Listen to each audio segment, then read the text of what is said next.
Shalom Bapak Ibu jemaat yang dikasihi Tuhan. Berjumpa lagi di dalam CK7 Online Bible Study malam hari ini. Nah, malam ini kita akan melanjutkan pembelajaran kita dalam kitab Hakim-Hakim pasalnya yang ke-16 ayat 1 sampai 31. Nah, di situ ada 3 perikop ya. Yang pertama di sini mengenai Simson waktu dia di Gaza. Yang kedua mengenai Simson dan Delila. Dan yang ketiga bagaimana akhir daripada hidup Simson, bagaimana kematiannya. Karena itu sebelum kita belajar, mari kita datang kepada Tuhan. Mari kita menyembah Tuhan, kita minta hikmat dan wahyunya supaya kita bisa menangkap pelajaran pada malam hari ini. Mari kita sama-sama datang kepada Tuhan.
kemuliaan-Mu ku berikan hidup ini sebagai persembahan yang berkenan padamu.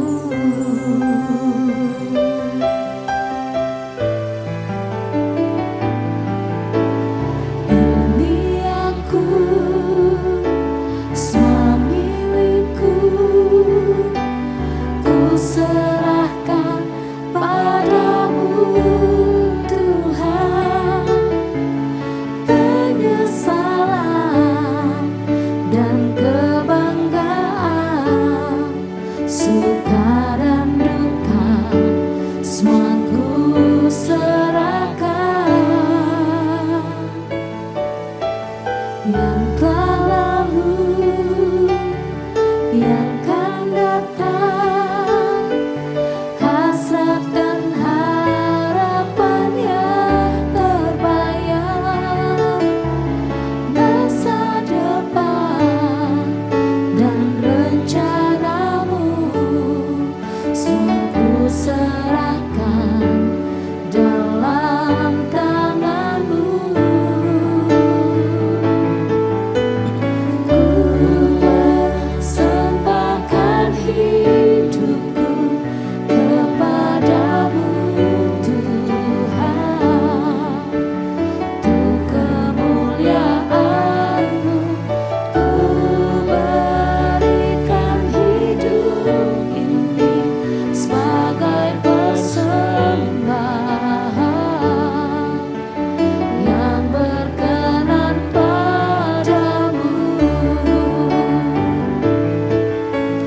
Ku persembahkan hidupku kepadamu Tuhan.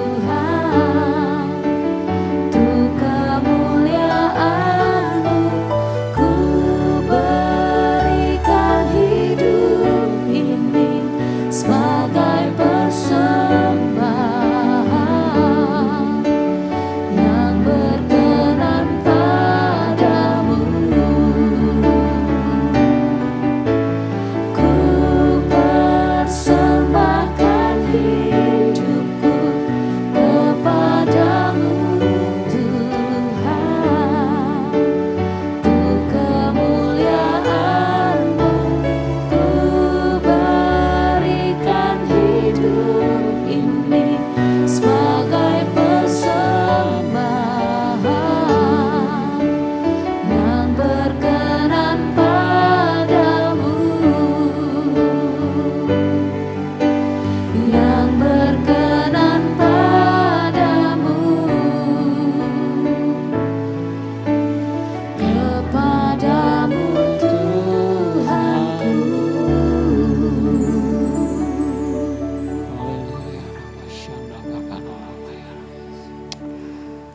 Bapak, kami bersyukur malam hari ini. Terima kasih buat kesempatan kami boleh belajar kembali pada malam hari ini firman-Mu. Kiranya hikmat dan wahyu turun atas kami semua, dimanapun kami berada, baik itu di rumah-rumah, kami semua boleh belajar pada malam hari ini Bapak. Urapi hamba-Mu dan juga kami semua, supaya kami bisa mengerti dan menjadi pelaku daripada firman-Mu ya Tuhan. Kami berdoa menyerahkan firman ini ke dalam tangan-Mu, biar kami semua mengerti dan menjadi sungguh-sungguh pelaku firman-Mu yang akan diberkati oleh Tuhan. Di dalam nama Tuhan Yesus kami siap untuk belajar malam hari ini. Amin. Baik Bapak Ibu yang dikasih oleh Tuhan, kita akan baca dulu ya ayatnya di dalam Hakim-Hakim pasalnya yang ke-16. Nah, di sini ada 3 perikop ya yang akan kita belajar. Yang pertama kita akan lihat dulu bagaimana apa sih kejadian Simson itu waktu dia di Gaza ya. Saya akan bacakan firman-Nya. Simson di Gaza. Pada suatu kali ketika Simson pergi ke Gaza, dilihatnya di sana seorang perempuan sundal ya. Lalu menghampiri dia. Ketika diberitahukan kepada orang-orang Gaza, Simson telah datang ke sini, maka mereka mengepung tempat itu dan siap menghadang dia semalam-malaman itu di pintu gerbang kota. Tetapi semalam-malaman itu mereka tidak berbuat apa-apa, karena pikirnya nanti pada waktu fajar kita akan membunuh dia. Tetapi Simson tidur di situ sampai tengah malam. Pada waktu tengah malam bangunlah ia, dipegangnyalah kedua daun pintu gerbang kota itu, dan kedua tiang pintu dicabutnyalah semuanya beserta palangnya, diletakkannya di atas kedua bahunya. Lalu semuanya itu diangkatnya ke puncak gunung yang berhadapan dengan Hebron. Ya, jadi satu perikop ini coba kita belajar melihat ya, Bapak Ibu, ada satu moralitas yang sangat rendah. Ini kontradiksi sekali, karena di satu sisi dia seorang nazir Allah yang sedang dipakai oleh Tuhan, tetapi di satu sisi moralitasnya sangat rendah sekali. Ya, dia benar-benar masih dikuasai oleh hawa nafsunya. Ya, di sini dikatakan tadi waktu di Gaza dia melihat perempuan sundal, artinya pelacur, lalu dia menghampirinya. Ya, nah di sini kita melihat ya, Bapak Ibu, di mana seorang nazir Allah, ya, itu harusnya dia sudah punya penguasaan diri, ya, apalagi terhadap hawa nafsu dan keinginan dagingnya. Itu yang pertama yang kita belajar di perikop di Gaza ini ya, Bapak Ibu. Nah, kita lanjutkan yang berikutnya. Di sini Simson dan Delilah ya. Nah, sesudah itu Simson jatuh cinta kepada seorang perempuan dari lembah Sorek yang namanya Delilah. Lalu datanglah raja-raja kota orang Filistin kepada perempuan itu sambil berkata, Cobalah bujuk dia untuk mengetahui karena apa kekuatannya demikian besar, dan dengan apakah kami dapat mengalahkan dia dan mengikat dia untuk menundukkannya. Maka kami masing-masing akan memberikan 1.100 uang perak kepadamu. Lalu berkatalah Delilah kepada Simson, ceritakanlah kiranya kepadaku, karena apakah kekuatanmu demikian besar, dan dengan apakah engkau harus diikat untuk ditundukkan?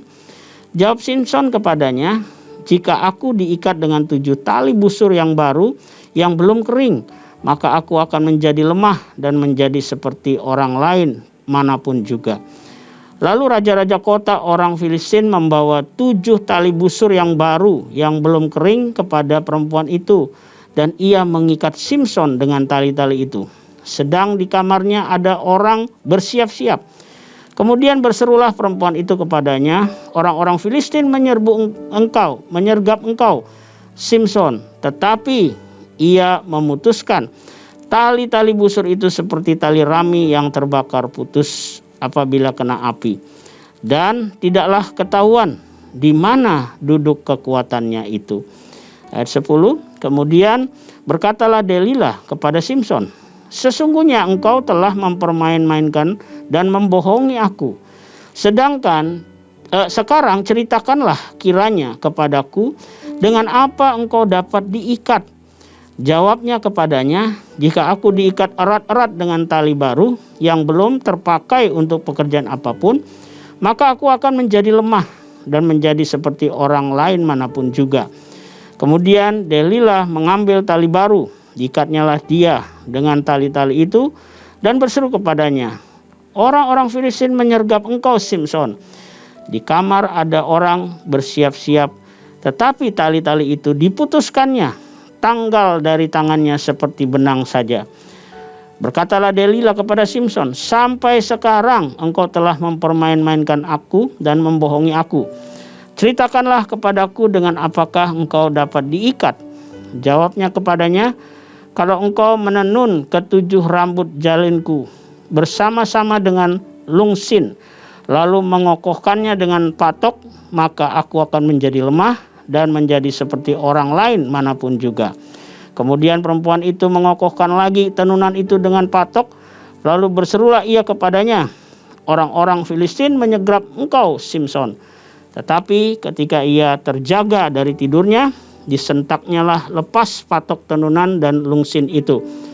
Berkatalah perempuan itu kepadanya, bagaimana mungkin engkau berkata, aku cinta kepadamu, padahal hatimu tidak tertuju kepadaku. Sekarang telah 3 kali engkau mempermain-mainkan aku dan tidak mau menceritakan kepadaku, karena apakah kekuatanmu demikian besar? Lalu setelah perempuan itu berhari-hari merengek-rengek kepadanya dan terus mendesak dia, ia tidak dapat lagi menahan hati sehingga ia mau mati rasanya. Maka diceritakannya lah kepadanya segala isi hatinya. Katanya, kepalaku tidak pernah kena pisau cukur, sebab sejak dari kandungan ibuku aku ini seorang nazir Allah. Jika kepalaku dicukur, maka kekuatanku akan lenyap daripadaku, dan aku menjadi lemah dan sama seperti orang-orang lain. Ketika dilihat Delila bahwa segala isi hatinya telah diceritakannya kepadanya, disuruhnya lah memanggil raja-raja kota orang Filistin. Katanya, sekali ini lagi datanglah kemari, sebab ia telah menceritakan segala isi hatinya kepadaku. Lalu datanglah raja-raja kota orang Filistin itu kepadanya sambil membawa uang itu. Sesudah itu dibujuknya lah Simson tidur di pangkuannya, lalu dipanggilnya seorang dan disuruhnya mencukur ke-7 rambut jalinnya, sehingga mulailah Simson ditundukkan oleh perempuan itu, sebab kekuatannya telah lenyap daripadanya. Lalu berserulah perempuan itu, orang Filistin menyergap engkau Simson. Maka terjagalah ia dari tidurnya, serta katanya, seperti yang sudah-sudah, aku akan bebas dan akan meronta lepas. Tetapi tidak diketahuinya bahwa Tuhan telah meninggalkan dia. Orang Filistin itu menangkap dia, mencungkil kedua matanya dan membawanya ke Gaza. Di situ ia dibelenggu dengan 2 rantai tembaga, dan pekerjaannya di penjara ialah menggiling. Tetapi rambutnya mulai tumbuh pula sesudah dicukur. Nah, Bapak Ibu, kita lihat di sini ya, di ayat yang ke-4 sampai 21 ya. Di sini dikatakan bahwa Simson ya kembali dia jatuh cinta kepada perempuan. Nah, kelemahannya ini memang Simson ini di perempuan ya. Nah, dikatakan di sini ya Bapak Ibu bahwa dia jatuh cinta perempuan di lembah Sorek ya, namanya Delila ya. Nah, di sini kembali kita lihat ya, Simson itu sangat lemah moralitasnya ya. Disinilah titik kehancuran hidupnya ya, ketika ia jatuh cinta kepada Delila atau perempuan Filistin ya, dengan melakukan kesalahan yang sangat fatal ya. Bapak Ibu, tadi kita baca ya, dia memberitahukan rahasia kekuatannya yang membuat dia akhirnya bisa ditangkap, bahkan dicungkil matanya ya, dan dimasukkan ke dalam penjara. Bapak Ibu, ini Simson benar-benar seorang nazir Allah, tetapi ya dia sangat tidak menghargai kekuatan yang istimewa itu datang dari Tuhan. Itu harusnya dia jaga ya. Karena apa? Karena dia sedang dipakai oleh Tuhan. Tetapi kembali ya, karena perempuan, karena jatuh cinta ya, itu membuat dia jadi hancur hidupnya. Yang kedua ya, Simson itu menukarkan kenaziran Allah dengan cintanya kepada Delila. Itu akibatnya apa? Tuhan meninggalkan dia. Dia tadi dikatakan di sini ya, saya juga bingung lihat Simson. Kenapa dia nggak sadar ya bahwa sebenarnya yang dilakukan itu dia memberitahukan rahasia kekuatannya, itu sama aja dia menghina Tuhan ya. Dan di situ dia nggak sadar bahwa Tuhan sudah meninggalkan dia ya. Simson bangun tapi dia nggak tahu bahwa roh Tuhan itu sudah nggak ada sama dia. Tuhan sudah meninggalkan. Nah, di sini kita belajar ya Bapak Ibu bahwa kalau kita jatuh cinta ini hati-hati ya. Banyak sekali, ada beberapa orang yang saya lihat dia seorang hamba Tuhan bahkan ya, tapi ketika bicara jatuh cinta ya, maka panggilannya ya semuanya jadi hancur ya. Makanya malam hari ini yuk kita belajar ya. Nah, terus kemudian di ayat 22 sampai 31 di situ. Nah, kita lihat di sini ya. Bagaimana Simson itu akhir hidupnya? Ya, kita lihat di ayat 23 di sini. Sesudah itu berkumpullah raja-raja kota orang Filistin untuk mengadakan perayaan korban sembelihan yang besar kepada Dagon Allah mereka untuk bersukaria. Kata mereka, telah diserahkan kepada Allah kita, ke dalam tangan kita, Simson musuh kita. Dan ketika orang banyak melihat Simson, mereka memuji Allah mereka sambil berseru, telah diserahkan Allah kepada kita, ke dalam tangan kita, musuh kita, perusak tanah kita, dan yang membunuh banyak teman kita. Ketika hati mereka riang gembira, berkatalah mereka, panggillah Simson untuk melawak bagi kita. Simson dipanggil dari penjara, lalu ia melawak di depan mereka. Kemudian mereka menyuruh dia berdiri di antara tiang-tiang. Berkatalah Simson kepada anak yang menuntun dia, lepaskanlah aku dan biarkanlah aku meraba-raba tiang-tiang penyangga rumah ini, supaya aku dapat bersandar padanya. Adapun gedung itu penuh dengan laki-laki dan perempuan, segala raja orang Filistin ada di sana. Dan di atas soto ada kira-kira 3.000 orang laki-laki dan perempuan yang menonton lawak Simson itu. Berserulah Simson kepada Tuhan, katanya, ya Tuhan Allah, ingatlah kiranya kepadaku dan buatlah aku kuat sekali ini saja, ya Allah, supaya dengan satu pembalasan juga kubalaskan kedua mataku itu kepada orang Filistin. Kemudian Simson merangkul kedua tiang yang paling tengah penyangga rumah itu, lalu bertopang kepada tiang yang satu dengan tangan kanannya dan kepada tiang yang lain dengan tangan kirinya. Berkatalah Simson, biarlah kiranya aku mati bersama-sama orang Filistin ini. Lalu membungkuklah ia sekuat-kuatnya, maka rubuhlah rumah itu menimpa raja-raja kota itu dan seluruh orang banyak yang ada di dalamnya. Yang mati dibunuhnya waktu matinya itu lebih banyak daripada yang dibunuhnya pada waktu masa hidupnya. Kemudian sesudah itu datanglah ke sana saudara-saudaranya dan seluruh keluarganya. Mereka mengangkat dia dan membawanya dari sana, lalu menguburnya di antara Zora dan Estaol di dalam kubur Manoah ayahnya. Ia memerintah sebagai hakim atas orang Israel 20 tahun lamanya. Nah, sampai di sini pembacaan kita, Bapak Ibu. Nah, kita lihat bagaimana akhir daripada seorang nazir Allah yang bernama Simson, ya. Nah, Simson ternyata dia membalas dendamnya pada raja-raja kota itu, ya. Waktu mereka mengadakan perayaan korban sembelihan buat Allah mereka itu Dagon, ya. Nah, dendam Simson ini ternyata dipakai oleh Tuhan, ya, atas permintaan Simson. Mungkin di sini kita lihat, ya, mungkin Simson udah mulai merasa, wah, saya harus bertobat nih, ya. Saya sungguh-sungguh sekali ini saja Tuhan, pulihkan kembali kekuatanku, ya. Dia dengan dendam Simson ini Tuhan pakai untuk apa? Menghancurkan musuh orang Israel, yaitu orang Filistin, ya. Nah, sayangnya begini Bapak Ibu, ya, Simson yang notabene dia seorang nazir Allah, dia diberikan kekuatan yang istimewa dari Tuhan.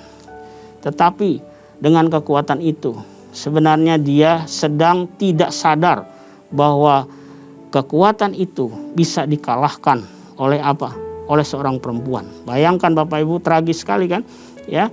Jadi padahal yang mati dibunuh itu lebih banyak katanya. Tetapi sayangnya itu harus dia bayar dengan dia juga mati bersama-sama dengan musuhnya. Ini sangat tragis sekali, ya. Nah, apa yang kita bisa belajar, ya, dari awal sampai akhir mengenai kehidupan Simson. Yang pertama Bapak Ibu, ya, mari kita hargai dan taati sungguh-sungguh panggilan ilahi di dalam hidup kita. Ya, apapun resikonya, karena Tuhan menghendaki kita untuk menyelesaikannya dengan baik. Nah, itu yang pertama, ya. Jadi kalau Bapak Ibu ada sebuah panggilan dari Tuhan, mari kita hargai itu dan kita taati sepenuhnya, ya, sampai itu digenapi dalam hidup kita. Yang kedua, ini yang membuat peringatannya buat kita. Hati-hati dengan namanya cinta, ya. Cinta itu ternyata punya kekuatan untuk menghancurkan panggilan ilahi. Terbukti dari Simson, ya. Ya, dalam hidupnya kita lihat itu kita harus pastikan kalau kita sudah memiliki panggilan ilahi, pastikan kita juga sudah menyalipkan daging dengan segala hawa nafsu kita kepada Tuhan. Kita harus tundukkan itu. Ya, Galatia 5 ayat 24 bilang begini. Barang siapa menjadi milik Kristus Yesus, ia telah menyalipkan daging dengan segala hawa nafsu dan keinginannya. Jadi Bapak Ibu, hati-hati. Siapapun, termasuk hamba Tuhan, kalau kita bicara cinta, wah itu harus hati-hati.